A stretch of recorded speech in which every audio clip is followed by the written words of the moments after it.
और साथ में गोल्ड मेडल और कैश रिवॉर्ड से नवाजा शाहिद हुसैन, कैश रिवॉर्ड से नवाजा।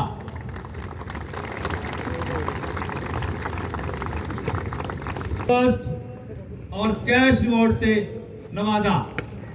खवातीन के मुकाबलों में और कैश रिवॉर्ड से नवाजा। Sports lady ASI Naila Khasusi ने गोल्ड मेडल, सीसी फर्स्ट और कैश रिवॉर्ड से नवाजा। Best platoon instructor centre Razzakabad senior superintendent of police आपको यादगारी शील्ड पेश करें। गुलाम नबी मेमन साहब से, वो commandant elite police training centre Razaqabad